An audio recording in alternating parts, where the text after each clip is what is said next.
Díomh agus scurmágwibh don chur leir taniu. Screen Producers Ireland, SPI, is the national representative organisation of independent film, television, animation and digital production companies. With over 110 company members, SPI represents members from emerging producers to producers of large-scale, high-end film and TV drama, working about the English language agus Treibhean na Gaeilge.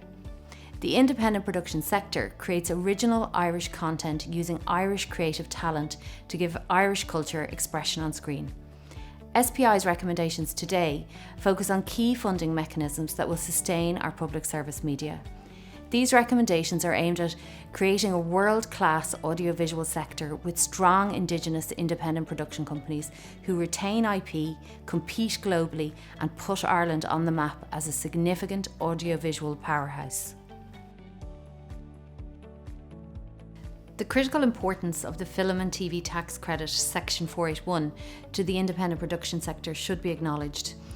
Screen Producers Ireland advocate for its extension beyond another 5 years, beyond 2024, with the regional uplift reintroduced for this period.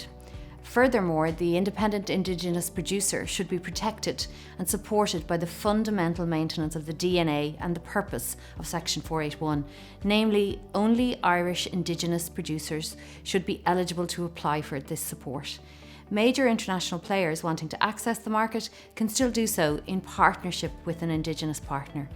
If this eligibility is altered to allow broadcasters or studios, both nationally and internationally, to access this credit, the ecology of independent production will be damaged irrevocably. This is a red line issue for the survival of the independent production sector in Ireland.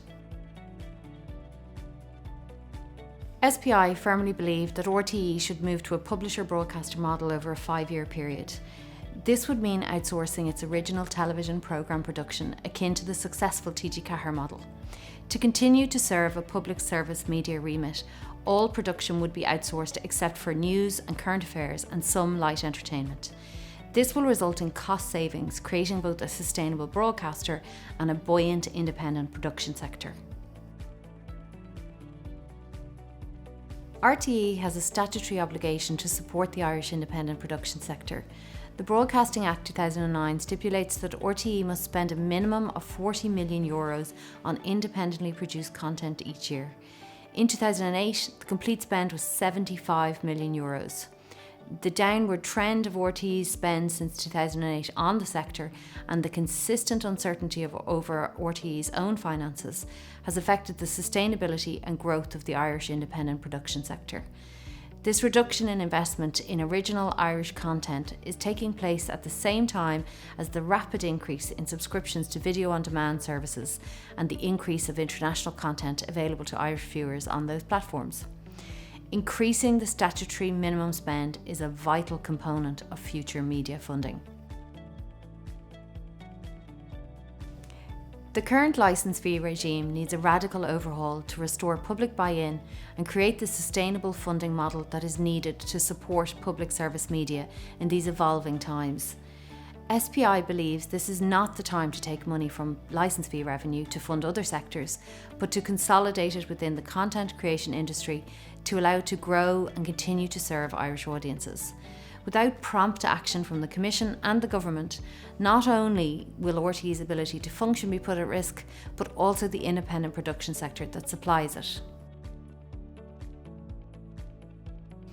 TG Ceathair is Ireland's only publisher broadcaster, and it is funded by direct government support and commercial income.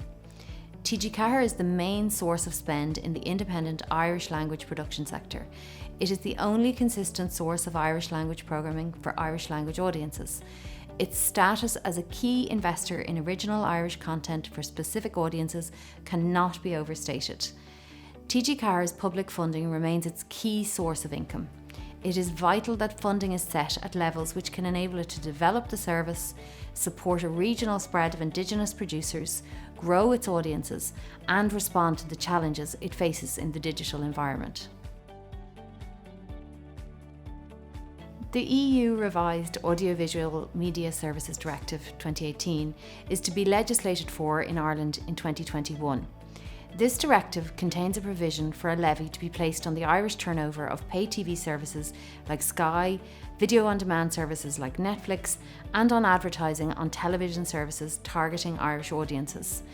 The money from this levy can be put into a fund to support Irish screen content production. The new content levy would allow the Irish government to reclaim some of the money that pay TV and online services receive from Irish subscriptions and use it to fund the creation of original Irish content. Many other European countries already operate content levies and investment obligations, such as the one proposed here. Introducing the content levy without delay will create new funding possibilities for Irish producers to create original Irish content for Irish audiences and increase the amount of Irish stories online without any additional cost to the Exchequer. The evolving international media landscape, along with changing audience patterns, indicates that the old models no longer fit modern times. SPI is proposing much needed reform of public service media funding in order to create market conditions to support sustainability and growth in the coming years. Media regulation that is current and addresses a rapidly evolving media landscape will be essential, and a robust regulator should ensure that Irish audiences are delivered accurate and considered content through all channels under their governance. Public service media are vital to preserving Irish culture and heritage. I think we can all agree that we need a funding model for public service media that will be sustainable into the future. This Commission is ideally placed to recommend much needed funding reforms to support a diverse, vibrant, Indigenous independent sector and public service media. Gur Magwiv.